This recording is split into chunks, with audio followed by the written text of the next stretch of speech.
Hey folks, welcome to beautiful Scottsdale, Arizona. I guess we're actually in Paradise Valley if we're being true to our Arizona roots. Lathan Ransom, Ohio State 2020 signee, Yes, so it's kind of different. I don't have to say commitment at this point. Joining us out here, Lathan was in town today to check out Ohio State's football practice for the Fiesta Bowl coming up against Clemson. Without spilling the beans, what was it like for you being signed to Ohio State, first practice of getting to see like holy crap, this is real life now, and this is what I'm doing in 6 months? Like, what was that feeling like? It's got me excited. It got me excited. I can't wait to get out there. I was getting itchy when they were doing the 7-on-7 and the 11-on-11. Just wanted to be out there and be a part of it. But no, I can't wait, and I'm just excited. That's all I can explain to this. When you're there and you're watching the defense, I mean, the role for you is sort of, been the Jordan Fuller guy back there, the one high safety type. Did you see yourself in that role now? Do you start to see a little bit more how you fit? Have the Buckeyes, now that you've signed, been able to, send you stuff like playbooks and workout plans and that kind of stuff? I mean, how has life changed since last Wednesday? Most definitely. I mean, now it's really just been focused on like my football team and stuff. But since Wednesday, now it's preparing to come in and try to play early at Ohio State or play as fast as possible. What does that entail? Like, what do you have to do from now to then? Right now, you're what, 185, 190 pounds? 193, yeah. Where do they want you? What does Coach Mick say that he wants you to do? How difficult does that workout regimen look to you? Are you scared of it? We had our strength coach at a South Point. She's ridiculous. Yeah. I mean, she pushed me and Bijan and our whole team this year to a level that we've not seen before. So I'm really going to give her the way all the stuff that Ohio State wants me to do. I'm going to give it to her and have her coach me up on it. But no, I can't wait. I mean, I'm really not shying down from none of that. I just really want to just step up and just try to do my best. 14 members of the Ohio State 2020 recruiting class that signed last week are enrolling early. You are not one of them. South Point Catholic does not allow you to do that. Do you feel like in any way that you're going to come into Columbus in June behind? I mean, how do you prevent that from happening? Most definitely. I think I had that little I was kind of nervous about that at first, but then Coach Hafley and then the rest of the coaching staff, they made it really seem that like it's not going to be a really big difference. I mean, there's obviously going to be some stuff that I'll be missing, but they're going to do their best job of having me caught up with everyone else. Right, and it's a secondary that's likely to be replacing every starter, so there's an opportunity for young guys like yourself to fit into the mix. I want to obviously segue, because you brought up Jeff Hafley. Let's talk about Jeff Hafley, who decided 10 days ago that he's leaving for Boston College to be the head coach at BC.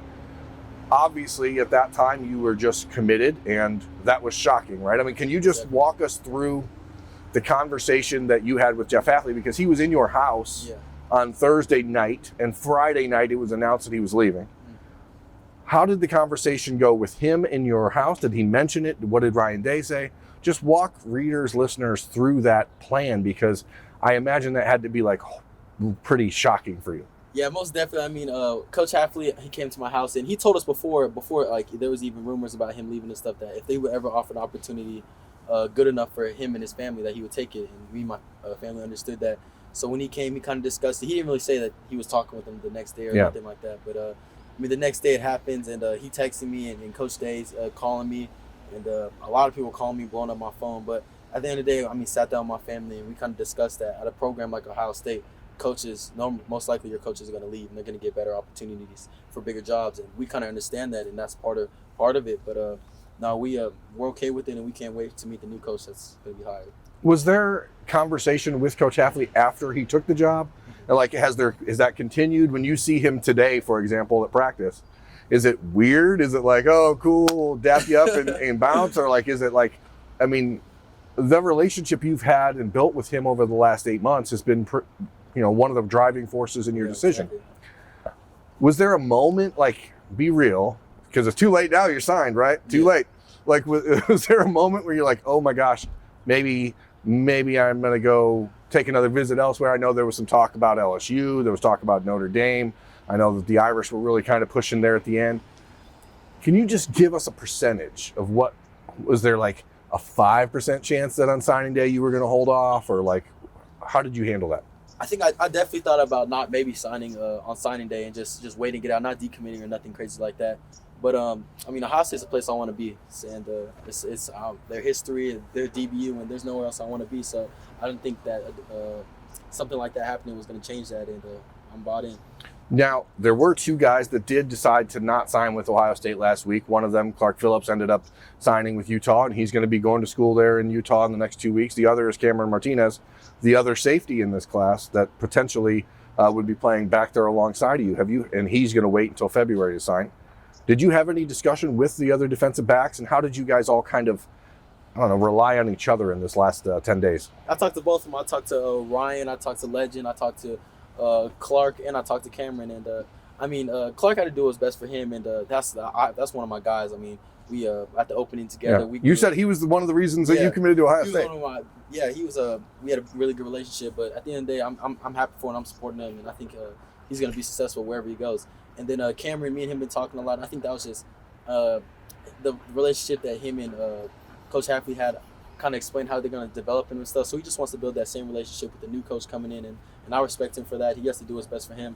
And the other guys, we're ready. That really didn't faze us, and we all were just like, man, we're going to go here. We're going to be one of the best DB classes to come out. And yeah, it's a little different for Cam because he's never played defensive back before. Exactly. So like his entire premise, right, of coming to Ohio State to play defensive back was built on the idea that Jeff Hafley was going to be the one teaching him. Exactly.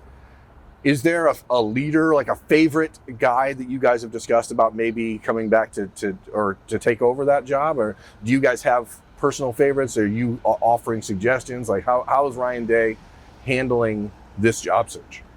I think he's definitely, I mean, he's been telling us the guy coming in is going to be someone that's in the NFL or something like that. But I think, man, he's focused on this Fiesta Bowl game. It's not his biggest concern right now. And it shouldn't be ours either. I mean, we want our team to go win this next game against Clemson right now. So we're really not making a big deal about it. How do you prepare from now to June to make yourself ready to not just be physically ready to play college football, but mentally? How do you get there now, knowing that you still have to finish your senior year of high school? Like, is this I'm just going to soak in as much as I can of homecoming, prom, all that stuff? Like, no, you don't dance? Man, I'm focused right now. Ever since I signed, it's coming to Ohio State and being ready. Obviously, I'm gonna have my fun and not just be a little square. But I mean, I'm trying to be ready and to come in and be the best I can be. And I mean, I've texted coaches. That's the way I am. I'm bugging. I want all the film. I want all this. I'm bugging on the drills and stuff. That's just the way I am. I'm constantly just I'm bugging coaches. I'm constantly trying to be on the field and just work. We talked before the season, prior to your commitment, actually. The last time we really spoke on camera for Bermanology on Lettermen Row, but that was like all this talk, right, about the defense is going to do this, it's going to do this is going to change. When you go out and you watch them play this year and you see that all those things they talked about came to fruition, is that like shocking? Is that like, oh, okay, this is why I trusted Ryan Day? Like, how does that feel to a guy who's like kind of banking your entire life now on the opportunity to have that happen for you? I mean, it was awesome. It was super cool for me and my family to wake up early because the games are early over here. I miss it so much. To wake up early and Mountain Time Zone is the best time zone. To see their defense just balling out and just exactly what coach was going to say. It's easy to say, oh, they're going to be this good. Right. A lot of teams say that, but to actually go and to see them be as successful as they were it was exciting. Right. They went from the worst defense in school history to the best defense in the country in a very short amount of time.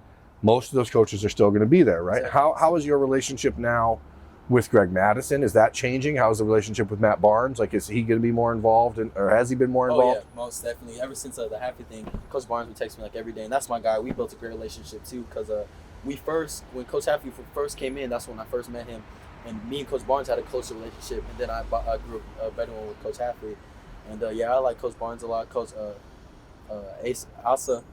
That's my guy Jackson. Too. That's my guy too, and I just be texting them every day, and they just trying to get me prepared. What do you do from now? Like, I mean, I'm gonna take this back a little bit, and where do you, as a leader in this class, what do you see as the strength of this group? Not on the field, but as just guys who've gotten to know each other. How is that bond different than maybe other things you've experienced? I think the best bond about this group is all of us willing to compete. I mean, we're all there's a bunch of good receivers, there's a bunch of good DBs, and none of us shied away and we're afraid because one of us is going. We're all excited to compete and push each other to get better. I think that's what's the best thing about this class is. Are you looking for, like, is there one of those receivers that you're like, I can't wait to match up with this dude and like hit this guy in the mouth? all of them. I mean, you see the numbers all of them put up this year. All of them are special, and I can't wait to go against all of them at practice. And the ones that are already there are just as good. So it's going to be exciting for the next couple of years. Yeah, what is that? Iron sharpens iron. Exactly. Never gets proven more true than at a place like Ohio State. Honestly, before we get out of here, what is Lathan Ransom, the final message, right? Because as I told you before we got on camera here, like, unless you're making a lot of plays next year as a true freshman, people are not going to talk to you or hear from you pretty much for the next year and a half or 2 years. What's the go-away message for you to Ohio State fans? What do you want people to know? And, you know, I guess that's the thought. Like, what are you wanting to put forward? Go ahead. This is your moment, Lathan. Just know that I'm not going to try to be a flashy guy. I'm not going to try to be none of that. I'm just going to be the hardest worker possible. And if someone comes across that middle, they're gonna feel my presence. Did you watch the end of the Wisconsin game, the Big Ten championship game, the hit from Proctor on? I did. That made me stand up. That got me super excited. Is that who you are? Like, is that what you want to do? I mean, is that? I thought we were gonna be done here, but now I'm interested in talking. Like, that's an adjustment, right? Because you go into college football and now there's all these targeting rules and this stuff. Yeah. Like, how difficult is it learning a new way to tackle? Because I'm sure, even though you guys are trying some of that stuff in high school, like, it's not, you don't have targeting being reviewed on every play and that kind of stuff. Like, is that going to be an adjustment for you? Because I've seen your tape, and I know that there are a few times that I've seen on your tape where I'm like, ooh, he might have missed the rest of that game if he was playing at Ohio State. Yeah, I think that's definitely going to be adjusted because I've always had that motive, just go 100% full speed, don't slow down for nothing. And there's going to be a lot. I'm going to have to do a lot of adjusting, but I mean, it is what it is. Yep. Well, there's a ton of adjusting from now to June for Lathan Ransom. I'm Jeremy Birmingham. This has been Bermanology on Lettermen Row. Thank you very much for watching, folks, and we will talk to you next time. Thanks for watching. Subscribe below to get the latest videos from Lettermen Row. We got Letterman Live, we've got the practice report, we got rapid reaction. Hey, and you know we got Buckeye IQ with Zach Bourne. For sure. We got recruiting breakdowns with Berm. We got whatever you need. Ohio State football and Ohio State athletics, we've got you covered here at